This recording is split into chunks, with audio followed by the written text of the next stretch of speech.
குழந்தைகளுக்கு ஊட்டச்சத்து கொடுக்காம சாக விட்ட மோடி. विश्वास भारत को नई संभावनाओं की नर्सरी के रूप में देख रहा. ச்சே, நம்ம பிரதமருக்கு குழந்தைங்க மேல எவ்வளோ அன்புன்னு தோணுதுல. இத கேளுங்க.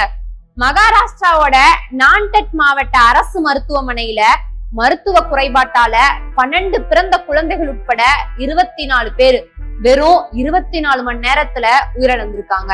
உத்தரப்பிரதேச கான்பூர் அரசு மருத்துவமனையில இரத்த பரிமாற்றத்தின் போது 24 குழந்தைகளுக்கு HIV ஹெப்பாட்டிட்டிஸ் வைரஸ் ஏற்பட்ட சம்பவம். உத்தரப்பிரதேசம் கோரக்பூர் அரசு மருத்துவமனையில ஆக்சிஜன் தட்டுப்பாட்டால 63 குழந்தைகள் இறந்து போச்சு.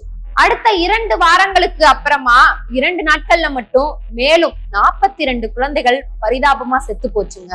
இதெல்லாம் நடந்தது இந்தியாவுக்கே முன்னுதாரணமான மாநிலங்கள்னு பாஜக பாராட்டிட்டு இருக்கிற அவங்க ஆட்சியில இருக்கிற மாநிலங்கள் தான். Double engine Sarkar.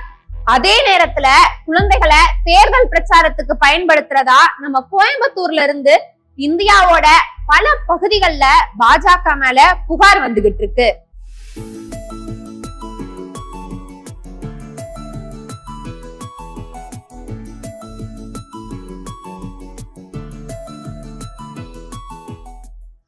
ஆக குழந்தைகளுக்கான ஊட்டச்சத்தை கொடுக்காம அவங்கள சாக விட்டுட்டு ஓட்டுக்காக மட்டும் அவங்கள பயன்படுத்துற பாஜக நிஜமாவே குழந்தைகளை எதிர்காலத்துல பாதுகாக்குமா என்ன?